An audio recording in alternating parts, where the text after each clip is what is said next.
আসসালামু আলাইকুম, শুভ সকাল। সবাই কেমন আছেন? আশা করি ভালো আছেন।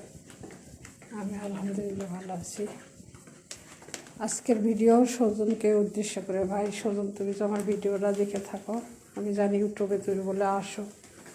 ফাতেমার চাচাতো ভাই, তুমি যে আমার ভিডিওটা দেখে থাকো, তাহলে তুমি আসে আমারে তোমার ইমো নাম্বারটা দেবা, ঠিক আছে? তোমার সাথে জরুরিভাবে কথা আছে, এটুকুই বললাম।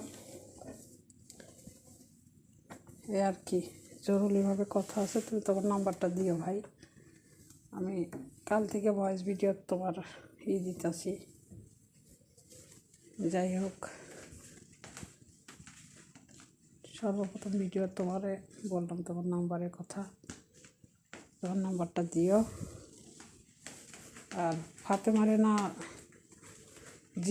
না জানাই দিলেই ভালো হইব, কারণ ফাতেমা তো চোরের মন পুলিশ বোঝেন না, ওর নাম্বার জীবনে দিতে দিব না। ওই এয়ারপোর্টে যখন যাই, আমি ওর হাতে এতগুলো জিনিস দিচ্ছি, সেই জিনিস দেওয়ার সত্ত্বে ওর জামাই ওকে রিসিভ করতে আসবো, ওর মেয়ে জামাই সেই রিসিভ করতে আসবো, তাহলে তার নাম্বারটা আমারে দিব না, আমি আমার স্বামীরে দেবো, তার সাথে যোগাযোগ করবো। কিন্তু সে নাম্বার দিতে দেয় নাই। ওর মেয়ের কাছেও বলে ওর মেয়ে জামাইয়ের নাম্বার থাকে না, কোনো স্বামীর নাম্বার কোনো বইয়ের কাছে থাকে না। যাই হোক, ছলছাতুরি করছে। তারপরও আমিও আমার স্বামীর নাম্বার দেওয়াছি কোন টাইমে একটা সিম কিনে। যাই হোক, আর আমার মেয়ের নাম্বার দিছি, ওরা ওখান থেকে জিনিস রিসিভ করছে। আমার মেয়ের সিম পাল্টাইবো, সমস্যা নাই। ওটা ওয়ান টাইম সিম কিনছিল ও, যাই হোক সিম তুলবো। তো ও কিছু ছলচাতুরি করছে আমার সাথে। তো যাই হোক, ছলচাতুরি করুক কি করুক, আমি সুজন তোমার কাছ থেকে তোমার নাম্বারটা চাইছি ওর কিছু কার্যকলাপ করার জন্য, কারবার করার জন্য।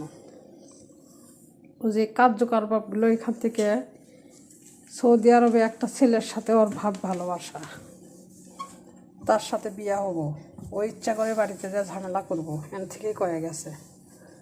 তো যাই হোক, স্বামীর ভাত খাবো না, এক স্বামী গেলে 10 স্বামী পাওয়া যাবে। এখান থেকে তো সিরিয়ালের কোনো অভাব নাই। মেয়ে জাত, আমরা বিদেশ থাকি, এক মেয়ের জন্য 10 মেয়ের নাম জানি বদনাম। এই যে রাত ম্যাডামগুলো কাম করছে, রাত ফজরের আগে ঘুমাইছে, সারা রাত কথা বলে ছেলেদের সাথে, সারা রাত এত কথা, এত প্রেম। মানুষ একজনের সাথে লিয়ে থাকে সারা, বন্ধু বলো, ফ্রেন্ড বলো, ভাই বলো, যাই বলো, একজনের সাথে। ওর